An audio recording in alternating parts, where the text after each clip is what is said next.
Yang namanya serangan jantung nggak pernah bisa diprediksi sebenarnya. Betul sih, Dok. Gitu. Tapi selama ada faktor risiko, tentu risiko itu akan semakin tinggi. Oke. Ke orang muda gitu ya. Tapi tentu ada faktor lain di belakangnya gitu ya, berkaitan dengan pola makan, kemudian juga kejadian obesitas ya, kemudian juga mager. Assalamualaikum warahmatullahi wabarakatuh. Kembali bertemu dengan saya Dr. Anita Asmara di Ikra Medical Podcast. Siang hari ini kita kedatangan dokter cantik yang luar biasa nih ya, teman saya. Dr. Triwedya Indra Dewi, spesialis jantung dan pembuluh darah, konsultan intensif care. Assalamualaikum dok, bagaimana kabarnya? Waalaikumsalam Dokter Anita, alhamdulillah. Alhamdulillah. Dokter Ade ini sekarang aktif sebagai konsulen dan konsultan di RSAS ya dok ya? Iya betul. Boleh diceritakan juga dok aktivitas dan kegiatan dokter yang lainnya? Iya, jadi saya memang mengajar di Unpad juga ya, Dokter Anita ya. Kemudian kalau praktek selain di RSAS juga ada di Klinik Kardia. Klinik Kardia di mana tuh dok? Itu di Antapani ya, di sini di Nasution. Nasution ya dok ya. Betul. Apa aja dok layanan yang ada di sana dok? Kita bisa konsultasi tentunya, ada dokter jantung, dokter penyakit dalam, nanti insya Allah juga ada dokter anak. Full ya? Ya, kemudian ada psikolog juga, ahli gizi juga ada. Kemudian pemeriksaan ada echo, treadmill, holter. Jadi lengkap ya dok ya. Jadi buat misalnya ayah bunda nih teman-teman yang mau berobat dan misalnya mungkin sekarang tidak mau ikut antrian BPJS dan lain-lain bisa langsung datang ke Kardia ya dok ya. Oke. Nah dok, hari ini kita akan membahas satu tema yang sebenarnya sudah sangat umum, tapi ini buat teman-teman nakes mungkin perlu dikuatkan kembali nih ya dok ya, tentang penyakit jantung, screening dini, faktor resiko dan upaya pencegahannya. Nah boleh dok untuk rekan-rekan teman kesehatan nih bisa dijelaskan gambaran umum tentang penyakit jantung yang paling sering. Dan katanya sekarang bahkan usia muda juga sudah mulai banyak yang terkena penyakit jantung ya dok ya? Iya, jadi mungkin ingat kali ya kita zaman dulu bilangnya kalau sakit jantung sakitnya orang kaya ya. Iya betul. Tapi sekarang enggak, ternyata tidak ya. Maksudnya di negara-negara seperti ya berapapun latar belakang ekonominya pun juga bisa terkena sakit jantung. Betul. Dan seperti yang tadi ditanyakan, memang mungkin yang paling banyak, yang paling sering ditakutkan orang-orang itu adalah jantung koroner ya. Itu yang paling banyak mungkin ya kasusnya. Kemudian yang tidak kalah penting adalah mengenai penyakit jantung karena hipertensi. Betul. Itu. Kemudian yang lain-lain bisa yang paling mengerikan sebenarnya sudden cardiac death. Itu karena aritmia ya. Kemudian di Indonesia juga karena kasus penyakit jantung rematik yang masih banyak. Jadi dampaknya di usia dewasa biasanya itu juga terjadi penyakit katup ya. Penyakit katup rematik yang disebabkan karena penyakit jantung rematik pada saat kecil biasanya itu ya. Kemudian juga yang lagi masuk di bulan ini ada awareness untuk penyakit jantung bawaan, penyakit jantung kongenital. Jadi bulan ini juga termasuk awareness dari penyakit jantung kongenital. Kemarin kita dari PRKI juga melakukan screening gitu ya, di SMA 3 tuh ada screening penyakit jantung bawaan untuk anak-anak SMA. Luar biasa ya. Nah dok, sebenarnya apa sih gejala-gejala yang mungkin harus menjadi waspada nih ya? Karena kan bahkan sekarang hipertensi bisa pada usia muda ya dok ya? Iya betul ya, jadi tidak dipungkiri ada pergeseran dari data kali ya. Pasien-pasien yang dulu mungkin penyakit orang tua ya sekarang jadi bergeser ke orang muda gitu ya. Tapi tentu ada faktor lain di belakangnya gitu ya, berkaitan dengan pola makan, kemudian juga kejadian obesitas ya, kemudian juga mager, malas gerak gitu ya, malas bergerak. Itu semua menjadi faktor risiko yang menyebabkan terjadinya tadi mungkin salah satunya hipertensi gitu ya di usia muda. Walaupun kita juga harus mencari penyebab lain hipertensi sekunder ya, kalau pada hipertensi usia muda ya, atau berkaitan dengan preeklamsi, Dokter Anita. Ya banyak sekali yang perempuan kok ini masih muda tapi dia udah hipertensi. Iya betul. ternyata pada saat kita telusuri lagi, pada saat dia kehamilan gitu ya, dia memiliki kejadian preeklamsi gitu. Dan itu jangka panjangnya adalah menjadi hipertensi kronis.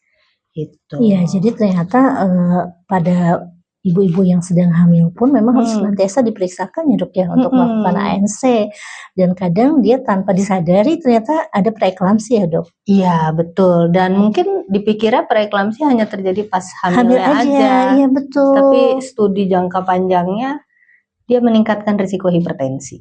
Jadi tetap akan hipertensi pasca melahirkan. Betul, ada risiko. Ada risiko, betul. Meskipun ada kemungkinan untuk normal lagi ya dok ya. Jadi jangan lupa dicek screening berkala. Oke, siap dok. Nah kemudian bagaimana peran faktor resiko tradisional dok dibandingkan dengan faktor resiko non tradisional dalam praktek klinis? Ya, tentu semua harus kita cari ya sebagai faktor risiko ya. Sebenarnya udah jarang sih kita pakai istilah tradisional ya. Biasanya sih faktor risiko yang kita bisa kontrol atau yang kita nggak bisa kontrol. Ya, yang nggak bisa kontrol itu biasanya karena genetik, keturunan, mungkin bukan genetik kata-katanya ya, keturunan. Apakah ada genetik di belakangnya? Biasanya studinya ada. Kemudian jenis kelamin, usia ya, itu adalah faktor-faktor yang kita nggak bisa kontrol. Jadi artinya kalau punya keturunan, tentu kita harus lebih aware adanya risiko. Mungkin kita tetap tahu menjaga pola hidup yang sehat segala macam gitu ya, dan men-screening artinya kita melakukan check up atau pemeriksaan. Dan faktor risiko yang bisa dikontrol ya mungkin yang khas diabetes, hipertensi, obesitas, kolesterol gitu ya, faktor-faktor yang memang sebenarnya kita bisa kontrol gitu. Diabetes gitu, itu sebenarnya kita bisa kontrol disease-nya. Cuman kadang-kadang orang kita adalah tidak tahu bahwa mereka punya faktor risiko itu, atau tahu tapi ignore. Betul, ignore aja udah, saya mah nggak kerasa apa-apalah sehat. Iya betul. Kalau untuk perokok sendiri gimana nih dok? Oh ya, itu tetap menjadi faktor risiko gitu ya. Mungkin ada yang sempat rame gitu ya di sosial media, orang tuh nggak ada yang meninggal karena rokok ya. Iya betul. Sebenarnya agak-agak gimana gitu ya dengan pernyataan. Ya benar, nggak ada yang kesal sama rokok mah nggak ada ya gitu ya. Tapi memang mungkin dampak dari chemical agent yang ada di dalam rokok itu tentu akan mempengaruhi fisiologis tubuh yang pada akhirnya akan menjadi faktor risiko seperti itu ya. Iya betul. Nah pada perokok ini penyakit jantung apa yang paling sering terjadi dok? Kalau jantung paling banyak tentu koroner. Koroner ya? Iya itulah yang paling banyak ya, karena yang lain itu kan kalau rematik karena infeksi, kemudian bawaan ya dari lahir gitu ya. Betul. Jadi paling banyak adalah penyakit jantung koroner. Nah pada lansia apakah faktor risiko tersebut kemudian meningkat dok? Pada lansia, iya.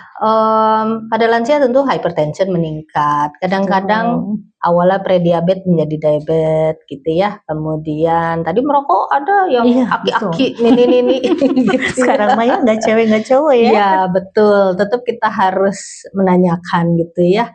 Apakah mereka punya faktor risiko itu di luar tadi usia yang memang menjadi faktor risiko yang kita nggak bisa kontrol gitu ya. Gitu. Nah kemudian apa yang harus dilakukan nih dok? Screening apa saja nih yang harus dilakukan dan kapan kita mulai melakukan pemeriksaan screening? Sebenarnya sih ada beberapa literatur ya. Ada yang bilang sebenarnya as early 18 tahun tuh kita udah boleh melakukan screening gitu ya. Tapi mungkin bukan yang screening lengkap seperti kita medical check up gitu ya. Tapi dinilai apakah mereka punya faktor risiko. Kemudian kan di usia-usia segitu tuh udah mulai pertemanan nakal gitu ya, merokok gitu ya. Nah, coba-coba. Ya itu juga harus kita kita cek gitu ya, apakah mereka berisiko nanti. Kemudian faktor risiko seperti kalau family history-nya ada diabetes, tentu dia juga harus dipantau. Walaupun mungkin tidak perlu setahun sekali. Ada yang bilang every 2 year atau setiap 5 tahun itu perlu dievaluasi. Tapi yang memang kita bisa menilai apakah seseorang itu memiliki risiko nanti dalam 10 tahun ke depan, itu kita sebenarnya bisa menilai, ada skor sistemnya gitu.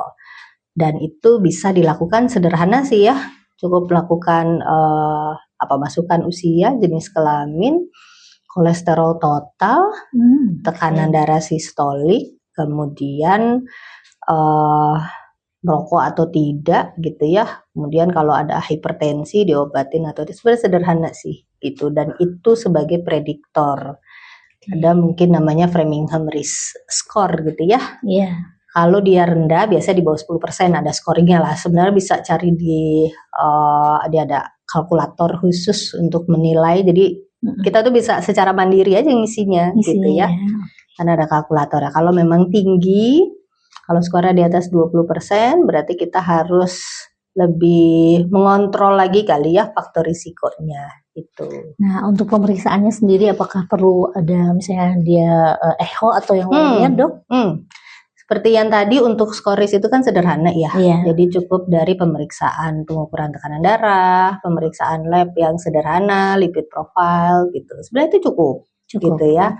Tapi kalau misalnya ada kecurigaan, misalnya skorisnya cukup besar nih, tentu kita harus melihat apakah ada kerusakan organ berkaitan dengan faktor risiko itu.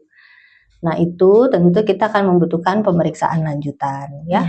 Pemeriksaan lanjutannya yang sederhana itu EKG. Yang paling mudah gitu ya, mudah, murah, ada di fasilitas yang manapun juga ada. Pertama juga ada ya, Dok ya sekarang.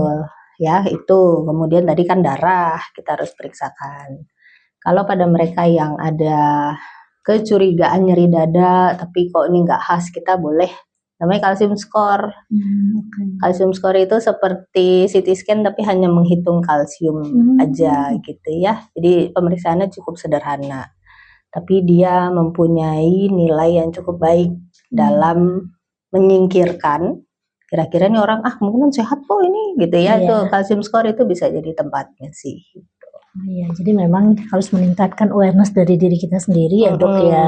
Nah, kemudian apa nih pencegahan supaya memang seseorang itu terhindar dari penyakit jantung, Dok?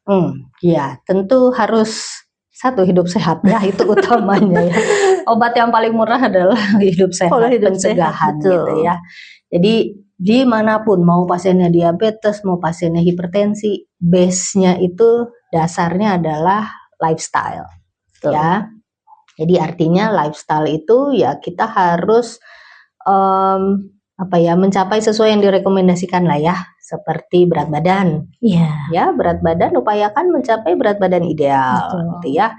Kalau dia tidak ideal, tentu kita harus mengevaluasi lagi permasalahannya apa nih. Makanan yang terlalu tinggi kalori, ya, tidak kurang. Ramadan, Dok. Gorengan. Nah itu PR saya, biasanya saya ingetin pasien saya, Bapak Ibu, ini udah mau bulan puasa, tolong dijaga makannya, gitu ya. Karena kadang-kadang bener itu berantakan itu, sesudah Lebaran, puasa itu tuh berantakan. Gimana Dok? Termasuk saya. Iya, ya kita mengingatkan aja ya, gitu ya. Kemudian baseline-nya adalah lifestyle gitu ya. Kemudian ya hindari merokok gitu ya. Bahkan second hand smoker juga termasuk faktor risiko yang gitu pasif ya, Dok ya. Betul. Terus juga tadi screening artinya kalau ada yang medical check up di kantor ya jangan kabur. Diperiksa. Iya, justru gitu. Katanya kalau dari pasien-pasien itu takut menerima kenyataan. Itu ya, padahal kan lebih baik kita tahu kondisi kita seperti apa yang kita bisa lakukan supaya terhindar nanti kejadian yang tidak kita inginkan di 10 tahun ke depan ya. Betul. Gitu. Jadi utamanya itu. Yang kedua ya kalau memang kita punya disease atau faktor risiko, saya tadi hypertension, ya jangan lupa hipertensi itu nggak semuanya harus minum obat. Kadang-kadang kita boleh pada yang mereka yang tidak high risk itu kita boleh tawarkan mereka untuk lifestyle dulu.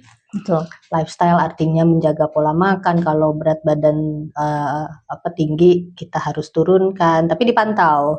Nanti dikasih target nih 3 bulan gimana nih?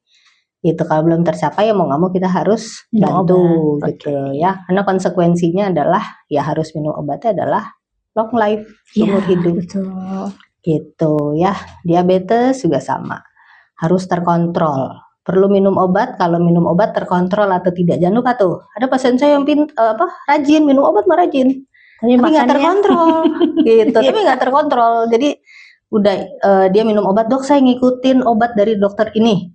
Terus terakhir kontrol kapan? Wah, udah setahun yang lalu dan ternyata berantakan gitu. Jadi artinya minum obat oke, sudah baik, tapi apakah terkontrol atau tidak itu juga perlu dipantau. Gitu. Iya ya dok ya. Kemudian ini banyak isu, bukan isu sih ya.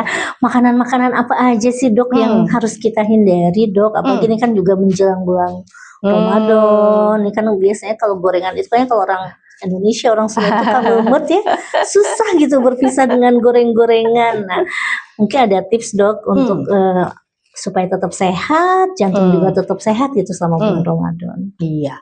Jadi kalau pola makan sebenarnya kan tergantung dari faktor risiko. Betul.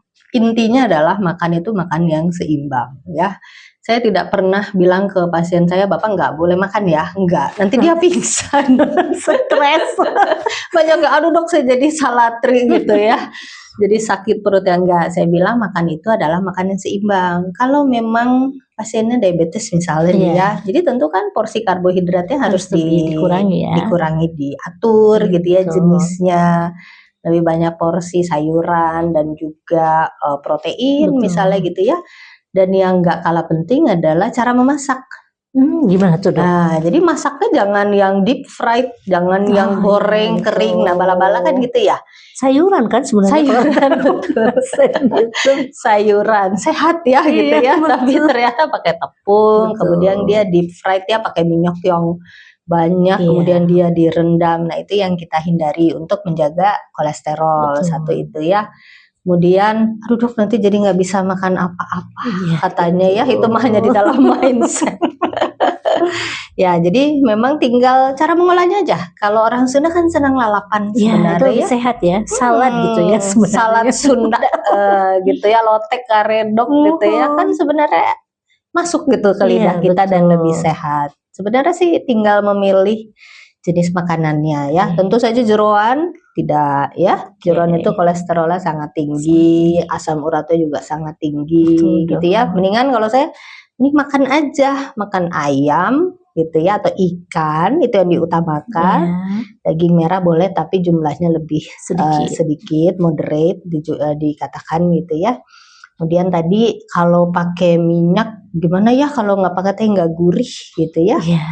Kalau era sekarang kita punya oven, ada air fryer gitu ya. Bolehlah disemprot minyak sedikit lah biar ada rasa gurih. Karena kalau pasien nggak enak makan dia juga nggak menikmati ya. Stres juga. Stres juga benar. Naik lagi Iya betul. Jadi mereka harus menemukan caranya bisa makan dengan enak tapi tetap sehat sih. Gitu. Jadi itu rahasia cantiknya Dokter Ade. Salah satunya adalah cara makan. Itu bisa menipu penampilan.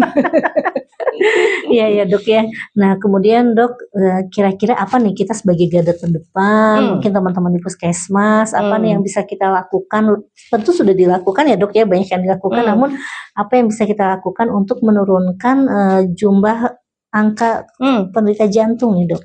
Ya, tentu saja garda terdepan itu ya di fase 1 ya, maksudnya dari puskesmas, dari klinik, yang mungkin lebih sering bertemu dengan masyarakat gitu ya. Karena biasanya ke saya tuh yang udah dengan disease, udah dengan penyakit. Diagnosisnya sudah tegak ya dok. Betul, padahal kan tentu saja mencegah jauh lebih murah daripada mengobati itu ya.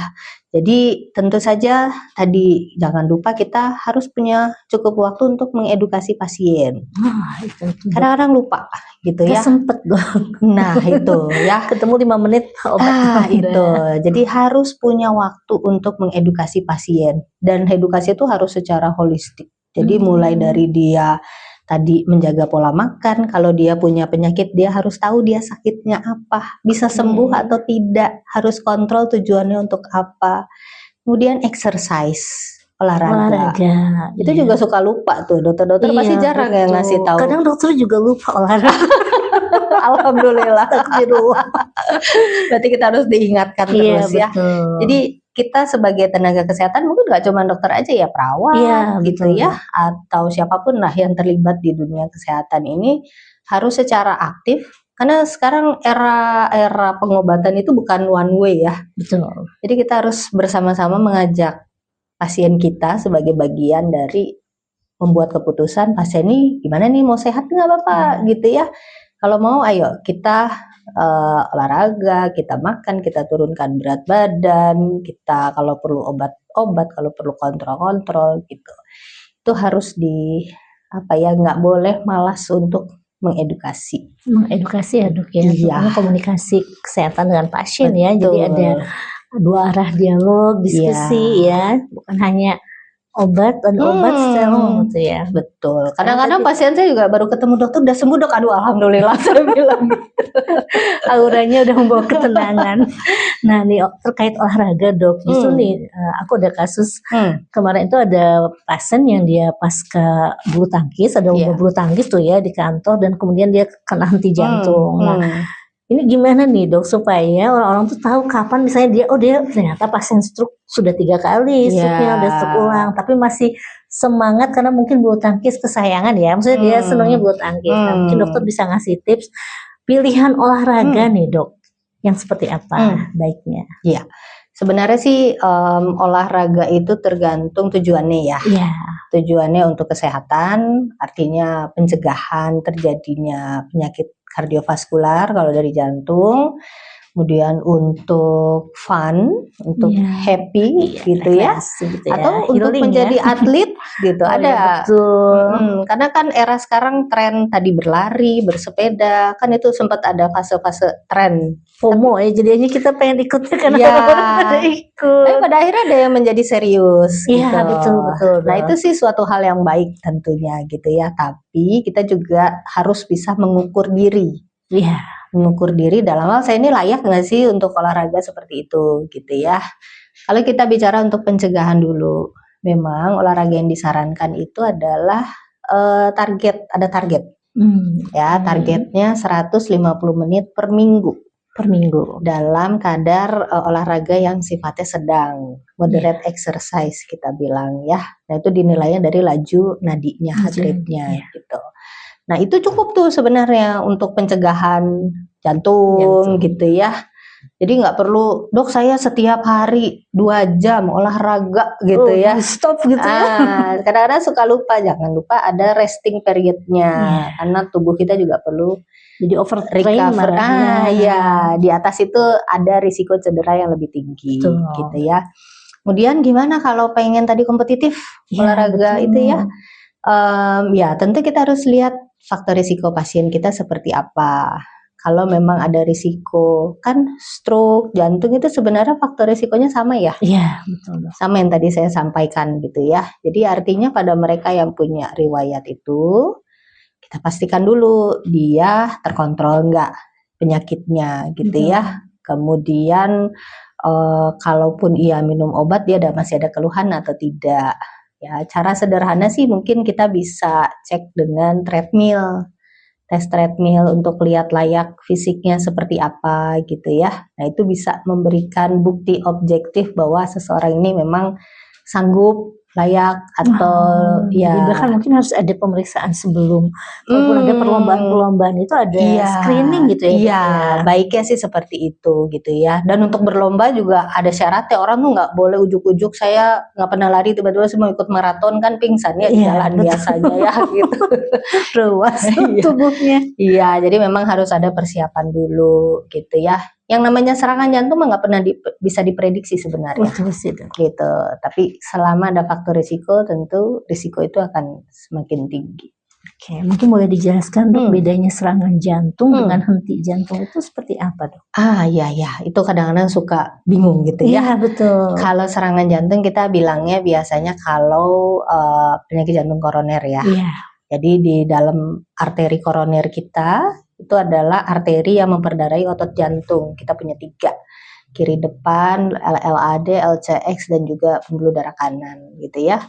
Nah, yang terjadi kalau serangan jantung koroner adalah faktor risiko yang dimiliki itu akan menyebabkan tumpukan plak ya di dalam tadi kolesterol betul, diabetes, hypertension, genetik gitu ya. itu akan menyebabkan penumpukan plak. Nah, yang menyebabkan serangan itu adalah kalau plaknya tiba-tiba pecah. Kemudian akan menimbulkan gumpalan darah yang mendadak. Makanya serangan jantung suddenly, tiba-tiba. Gitu. Kemudian kalau henti jantung itu ya tentu jantungnya berhenti berdenyut. Kenapa berhenti? Karena generator listriknya tidak ada, ya.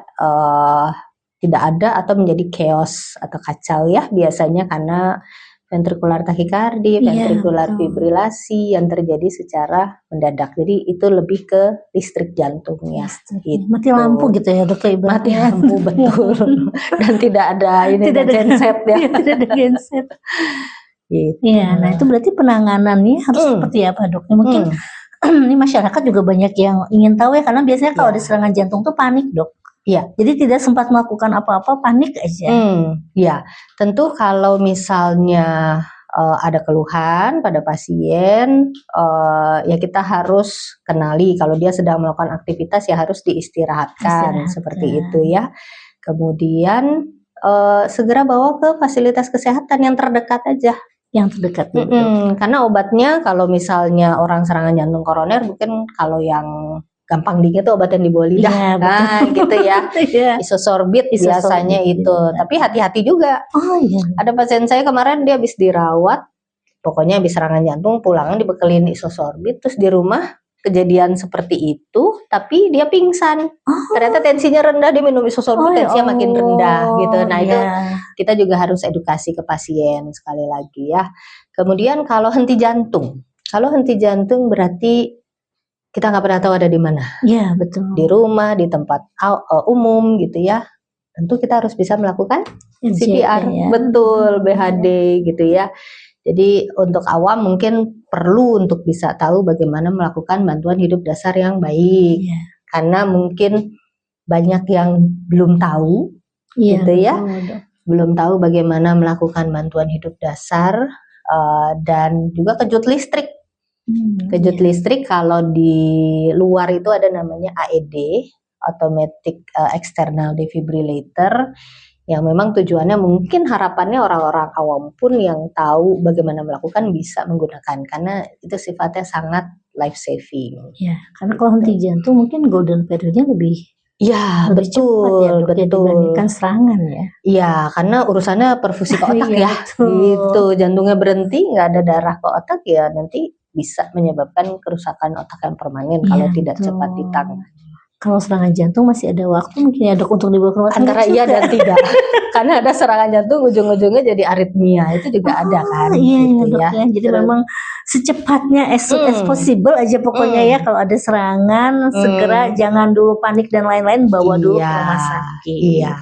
Masya Allah, luar biasa nih dok, seneng banget nih dapat banyak ilmu ya, dan mungkin ini juga sangat bermanfaat buat teman-teman dan bahkan buat masyarakat, karena dia juga bisa memberikan pelatihan ini ya dok ya, BHD ya. Oh iya, kita juga sudah beberapa kali melakukan pelatihan bantuan hidup dasar ya, ke kantor, kemudian ke sekolah juga ada. Sekolah juga ada dok. Iya. Mereka bisa mengajukan gitu. Bisa ya, karena mengingat tadi ya, kita nggak tahu kapan kejadiannya di mana, dan mungkin kalau di luar negeri ini udah termasuk pelatihan yang wajib buat semua masyarakat ya. Kalau di kita belum ya dok ya. Sampai saat ini belum. Oke, dok, mungkin untuk closing statement karena kita ternyata sudah mau. Oke. Iya. Jadi ya tentu saja untuk kita bicara mengenai pencegahan ya kita harus mengenali faktor risiko yang kita miliki gitu ya. Jangan takut. Justru kita harus tahu untuk kita bisa mengukur diri, kemudian melakukan pencegahan. Karena yang kita ingin hindari adalah terjadinya serangan jantung yang tentu pada akhirnya bisa menyebabkan kematian gitu. Kemudian pada mereka yang sudah mempunyai disease atau penyakit, tetap mengkonsultasikan kondisinya dengan ahlinya gitu ya, dan dikomunikasikan. Karena kadang-kadang komunikasi itu menjadi penting sekali ya. Dok, betul. Itu apakah memang dia perlu berobat kembali, bagaimana target terapinya, seperti itu, agar sekali lagi juga bisa tercegah oleh penyakit kardiovaskular yang bisa mematikan. Mungkin itu saja. Oke, terima kasih Dokter Ade. Mudah-mudahan ketemu lagi ya Dok. Insya Allah. Ya, terima kasih banyak Dokter Triwedia Indra Dewi, spesialis jantung dan pembuluh darah, konsultan intensif care, atas ilmu dan wawasan yang sudah dibagikan pada episode hari ini ya Dok ya. Ya, sama-sama. Mudah-mudahan ini menjadi manfaat yang luar biasa buat teman-teman nakes dan juga buat masyarakat nih, buat ayah bunda, akang teteh, pokoknya enin aki ya semuanya, karena ini memang penyakit yang betul-betul hampir semua usia ya Dok ya bisa terkena. Dan terima kasih juga kepada sahabat Ikra Medical Podcast yang telah menyimak sampai akhir. Semoga episode kali ini memberikan banyak manfaat dan menambah kesadaran bagi kita semua akan pentingnya menjaga kesehatan jantung. Ada tagline nggak Dok untuk hari jantung kemarin? Tagline-nya ya, saya ya pokoknya jaga jantung. Oke, jaga ya jantung Anda ya, heart ya. Kami juga mengucapkan terima kasih kepada seluruh anggota Yayasan Wakaf Ikra Pajajaran yang terus mendukung program infak keilmuan sehingga kami dapat terus menghadirkan edukasi yang bermanfaat.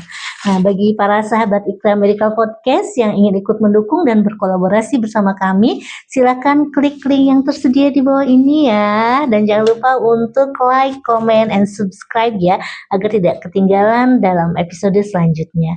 Kami pamit undur diri, saya Dr. Anita Asmara dan Dr. Triwedia. Ya, wassalamualaikum warahmatullahi wabarakatuh. Waalaikumsalam.